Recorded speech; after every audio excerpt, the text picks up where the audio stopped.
La W presenta a Juan Pablo Calvás.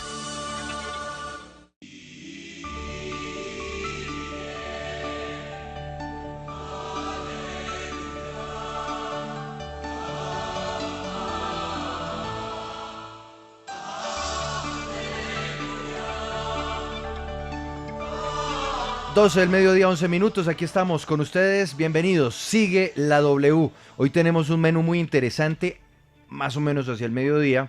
Estaremos hablando del tema de los arriendos comerciales, Paola, que es una pesadilla en ambas orillas, ¿no? Porque ¿qué se puede decir sobre quienes son arrendadores? ¿Qué se puede decir sobre los arrendatarios? Ambos pidiendo ayuda, ambos clamando por auxilio, pero ambos en una sin salida, y es que si no hay plata para pagar, pues no habrá plata también para comer.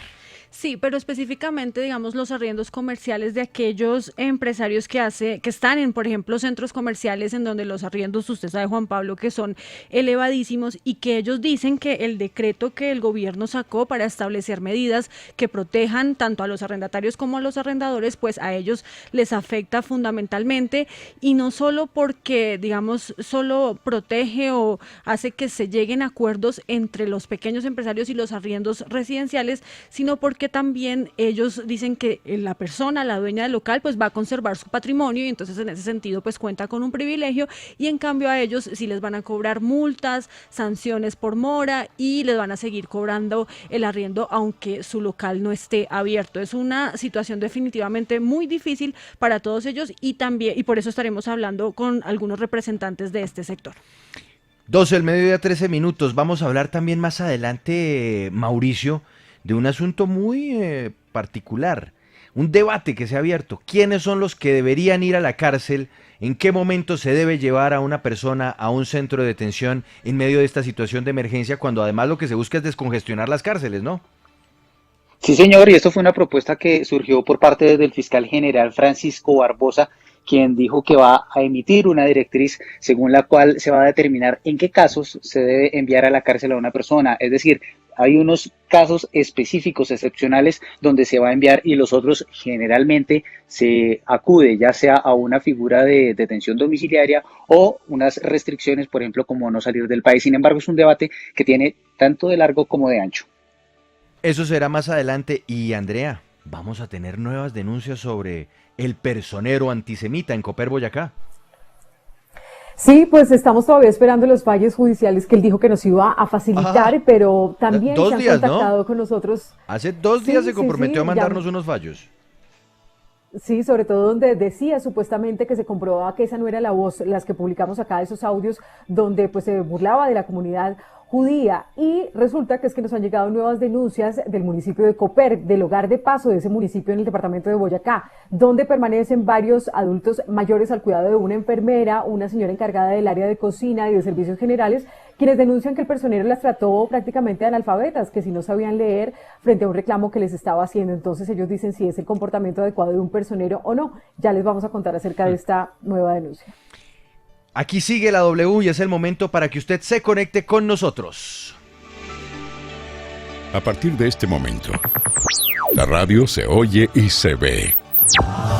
Conéctese con el Facebook Live de W Radio Colombia. Sigue la W. Hace poco salió una muy interesante encuesta sobre los consumos de drogas alucinógenas y legales e ilegales en Colombia en medio de esta situación de emergencia por coronavirus, en medio de este aislamiento obligatorio. Marihuana, alcohol y café, Paola, están en el tope de los consumos, pero ¿cuál es la realidad que revela este informe? Pues revela, Juan Pablo, un hecho que se podría decir histórico, y es que por primera vez el consumo de drogas ilegales se redujo en Colombia. Esto, según esta encuesta, entre un 25 y un 30%, pero no es porque la gente no quiera o por deseo, porque falta deseo, sino por la dificultad para conseguirlas. Justamente esta encuesta se hizo a 1.239 consumidores. Es importante aclarar esto, esta encuesta se hizo a personas que consumen drogas, tanto como usted lo decía, legales como ilegales y que combinan el consumo de las dos. Y lo que detectó estas encuestas es que el 81% de las personas reconocieron haber consumido al menos una sustancia ilegal en los 15 días antes de la cuarentena. En estas nuevas condiciones se descubrió precisamente que el consumo ha bajado en estos días de encierro, especialmente el de las sustancias ilegales, pero aumentó el consumo de las sustancias legales como el alcohol, el café, el té y los cigarrillos. La conclusión, como usted lo decía, es que lo que más están consumiendo con un 25% es la marihuana. Pero además esta encuesta, Juan Pablo, pues trae también una relación entre el consumo de las sustancias psicoactivas con la productividad en el teletrabajo. Muchas de las personas están en su casa realizando sus actividades laborales y lo que dice la encuesta es que están consumiendo, aumentando el consumo de café porque esto los ayuda a mantenerse más despiertos, a su vez pues más tiempo pegados al computador y que trabajen más. Y finalmente un dato importante que trae esta encuesta es la relación también entre el abuso o la violencia intrafamiliar con el consumo de drogas. Y es importante aclarar acá que según esta encuesta, pues aunque las personas dicen, el 80% dijo que el consumo de alcohol y la cocaína afecta de forma negativa la cuarentena, pues no es el consumo como tal, sino el abuso de estas sustancias lo que está provocando aumento también en temas de maltrato familiar y de violencia en los hogares. Julián Quintero es el director del programa Échele Cabeza cuando se den la cabeza, una iniciativa bastante particular y que ya hemos destacado aquí en la W, en donde pues expertos se dedican a hacerle seguimiento a estos consumos, que, a ver, no podemos nosotros aquí decir mentiras, existen, y no podemos taparlos detrás de una cortina o esconderlos debajo del tapete, existen esos consumos, y por eso queremos plantear el tema. Porque esto no es un asunto de promoción, sino al contrario, esto es un asunto de entender qué es lo que está pasando y tratar de ver cuáles son los caminos o las realidades que se pueden enfrentar en medio de una situación como esta. Don Julián Quintero, gracias por estar con nosotros en Sigue la W, muy buenas tardes. Muy buenas tardes a ustedes, gracias por la invitación una vez más. Bueno, Julián, este estudio que ustedes hicieron, la realidad de ya más de 40 días de los colombianos encerrados en sus casas por cuenta del coronavirus, ¿qué impacto ha tenido sobre el consumo de drogas legales e ilegales? Porque, insisto, el cigarrillo, el alcohol, hasta el café entran dentro del listado de las drogas legales. Y las ilegales, bueno, de marihuana para arriba, aunque usted sabe que también hay una modulación según la ley. Insisto, esto no es promoción, esto es información. Pero cuéntenos, ¿ustedes qué han encontrado, don Julián? Yo creo que usted hace una reflexión muy interesante y es que por lo menos todos los ejercicios que se han intentado hacer por eliminar las drogas pues no han funcionado, por restringirlas no han funcionado y por eso tenemos que entender y comprender este fenómeno como algo que nos acompaña como seres humanos hace miles de años y que en la medida en que lo entendamos y lo comprendamos pues vamos a poderlo convivir en paz con ellos porque es lo menos que podemos hacer con el menor riesgo y daño posible. Yo creo que empecemos por el alcohol, porque con el alcohol, digamos, hay mucha información que se está cruzando y siempre los titulares son los que se llevan, digamos, como el impacto y la carga. Aunque el alcohol, digamos, todas las sustancias disminuyeron, el alcohol creció en términos de abuso solamente en un 28% de las personas que están consumiendo.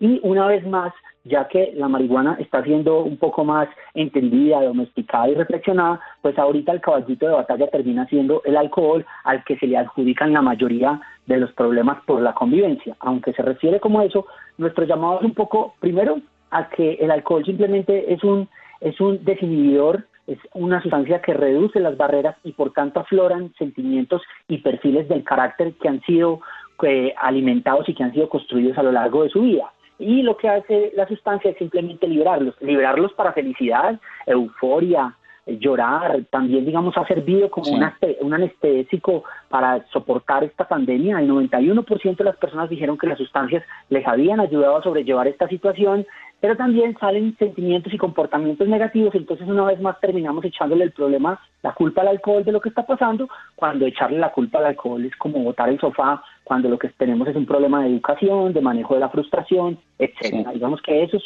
como el primer llamado con el tema del alcohol y claramente tenemos que trabajar en consumo responsable en el hogar, prevención en los niños y niñas. Ahorita los padres y los adultos están consumiendo al lado de ellos, y creo que tenemos que empezarnos a preparar para la post-cuarentena. La gente tiene mucha ansiedad de salir, tiene mucha ansiedad de consumir, y además se le bajó la tolerancia. Ya estamos viendo las fiestas underground, ya estamos viendo cómo se están manifestando, y claramente posiblemente pudo haber aumentado un tema del tráfico ilegal o lo adulterado, y la gente va a salir a consumir como loca, y creo que los bares que lo van a sobrepasar esta crisis, y los restaurantes tienen que prepararse para manejar esa ansiedad de consumo de la gente cuando llegue ese día.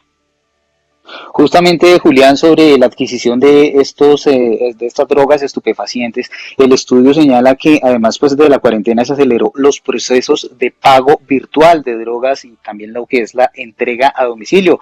Sin embargo, los bancos advierten que no se sabe para qué ni qué son los mensajes y cómo se está, digamos, consiguiendo esta mercancía. Esto es de esta manera visible o es ilegal, ¿cómo se está haciendo? Pues mire, yo quisiera hacer una broma, y es, si los bancos a veces ni siquiera se enteran de los miles de millones de dólares que pasan lavando por sus cuentas, mucho menos se van a enterar cuando pasan 50.000, 100.000, 200.000 pesos para comprar unos gramos de cocaína. Para nosotros está claro en el informe, y lo dejamos muy claro, es que aumentó los procesos de compra a partir de billeteras virtuales, a partir de billeteras virtuales, de transferencias, de todo eso, y aumentó casi a un 12%. ¿Por qué decimos aumentó? No hubo una pandemia hace un año que nos dijera como oiga, comparemos los precios, sino que la gente autorreferenciaba su aumento.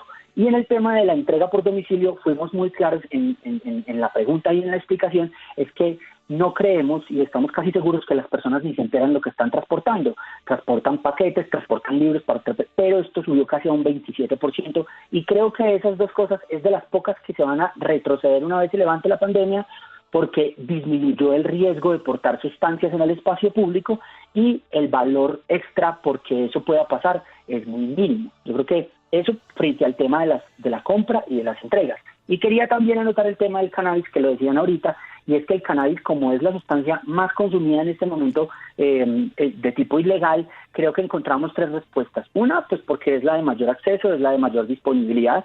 Segundo, porque terminó siendo una sustancia para sustituir sustancias duras que ya no se están consumiendo en espacios de fiesta. Diga usted cocaína, diga usted MDMA, éxtasis, estas son sustancias de fiesta, la gente tenía una dependencia hacia ellas y de alguna manera dijo que había sustituido. Y por último, terminó siendo una sustancia de bastante experimentación. Hay mucha gente que en este encierro está probando drogas, y esta es la que más está experimentando.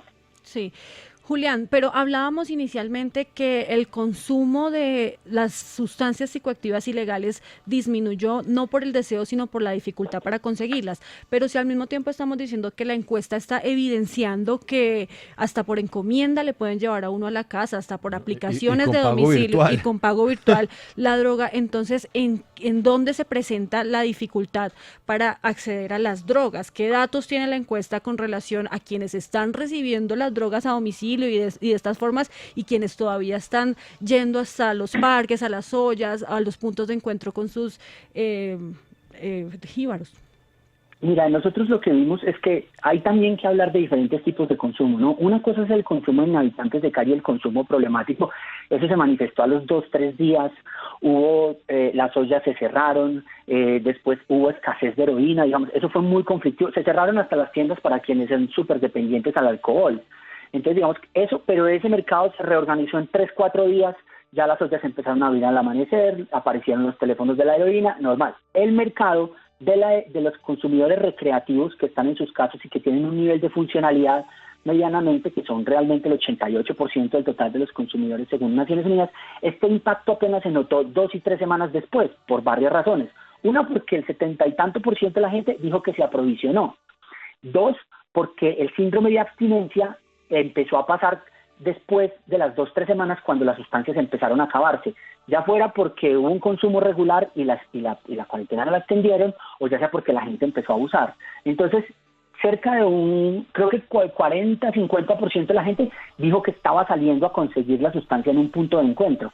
Salir a la calle a comprar sustancias, así sea para guardarlas entre el cilantro y la cebolla, pues no deja de ser un riesgo, ¿no? Entonces, muchas personas dijeron que salieron al punto de encuentro, realmente esa es la mayor parte, la recibe así, y otro grupo de sustancias de personas dijo que fue a una olla directamente. Todo esto implica muchos riesgos, además que dijeron que la mayoría de las personas dijeron que aumentó el precio, Hay ciudades donde se duplicó, triplicó el precio por libras de marihuana, y también dijeron que en algunas partes disminuyó. Entonces sigue habiendo un riesgo y pues no deja de ser, digamos, complejo salir a buscar sustancias a la calle y encontrarse con un policía y todo lo que puede pasar para la gente. Sí. Por supuesto, hemos dicho que acá no se trata de hacer una apología al consumo de drogas, pero sí de identificar cuál es la realidad de lo que está sucediendo por estos días. Ya hablamos entonces de la marihuana, hablamos también del alcohol, pero hablemos de esas otras sustancias que pues afectan muy determinantemente el estado de salud de las personas, incluso generando estados del síndrome de ansiedad y que ya se considera un adicto. ¿Qué nos puede contar acerca de ese panorama y porcentaje de personas? ¿Qué resultados arroja la encuesta?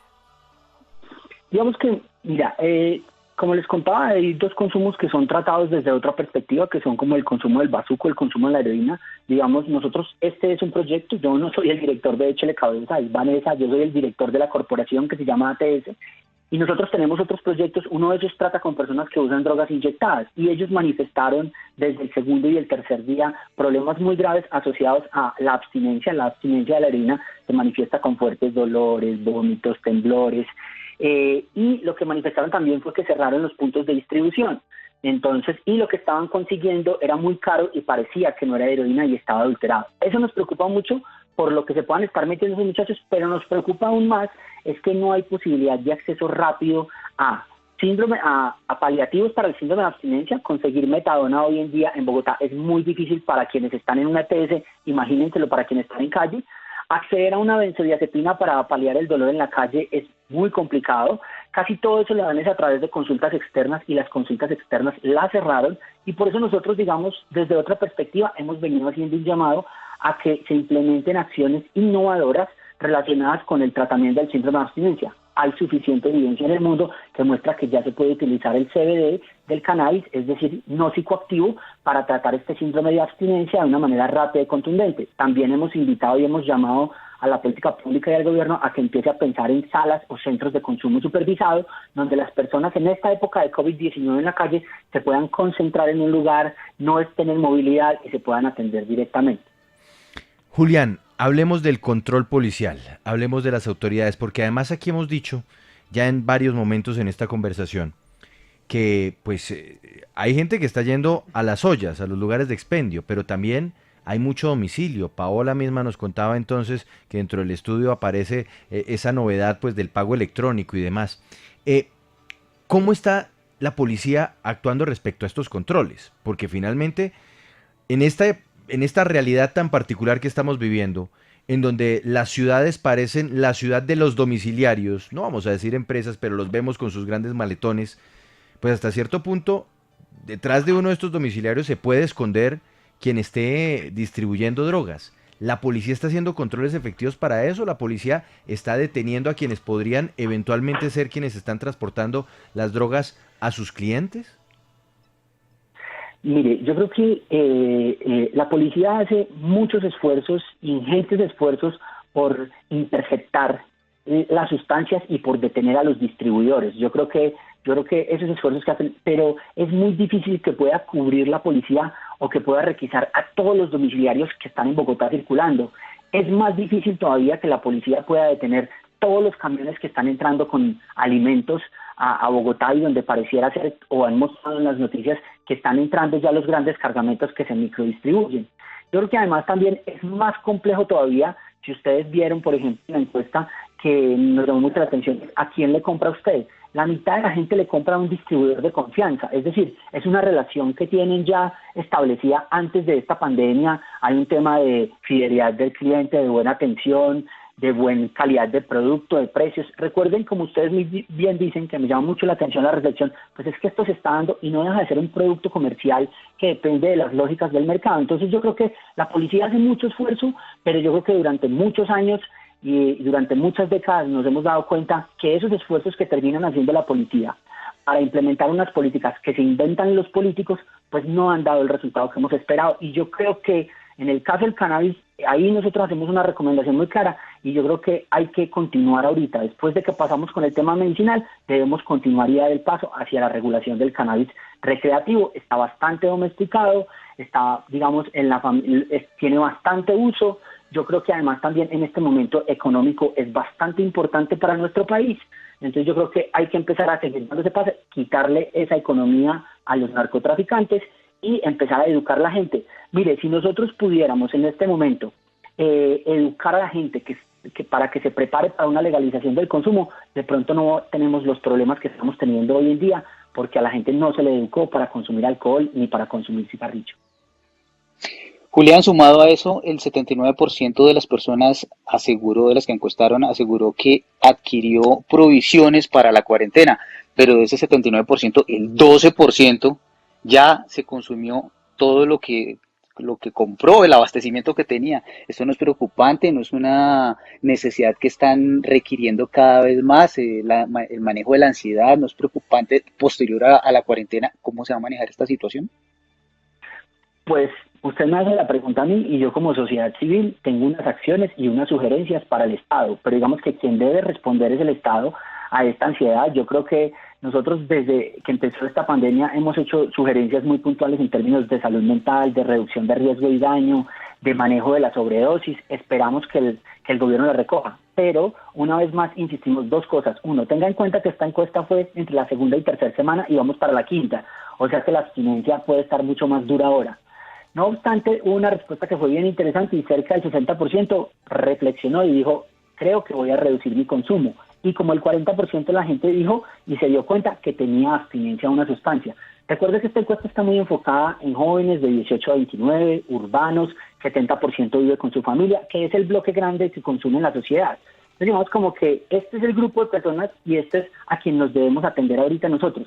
Nuestra alerta en este momento, y hacemos el llamado a las autoridades, a la prensa, a los bares, a los restaurantes, a los festivales, es que nos preparemos mucho porque hay una ansiedad muy alta por salir a consumir, ya todos nos queremos abrazar con los amigos, esto ya de por sí implica una euforia que está guardada y esa euforia se va a potenciar con el consumo de sustancias. Y a eso súmele que tenemos una tolerancia baja, hemos consumido menos de lo que usualmente consumíamos. Entonces todo esto se va a venir y nosotros queremos, por un lado, decirle a los consumidores que se autorregulen, que empiecen por dosis más bajas de las que antes lo hacían, que analicen sus sustancias, que estén con gente de compañía, que no cojan un carro, que se alimenten, que se preparen para ir despacio con esto y no terminen volviendo el reencuentro con los amigos una mala experiencia.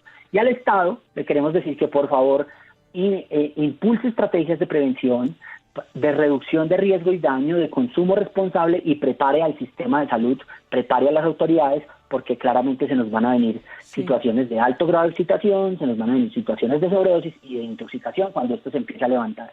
Sí, Julián, precisamente la pregunta que nosotros planteamos en la presentación de este tema, pues es ¿cómo es la vida de un consumidor de drogas en medio de la cuarentena? Sé que la encuesta también trae información, más que datos, información muy importante sobre el tema de cómo la están llevando, cómo están llevando el consumo, digamos, aquellas personas que, por ejemplo, sus familias no tenían ni idea que era consumidor y que les tocó como contarlo, revelarlo, o las personas que no han sido capaces y les toca esconderse para poder consumir.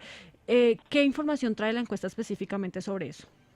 Mire, del total de las personas que dijeron del total de las personas, como el 40% dijo que en el lugar donde vivían no sabían que consumían. La mayoría de la gente vive con familia.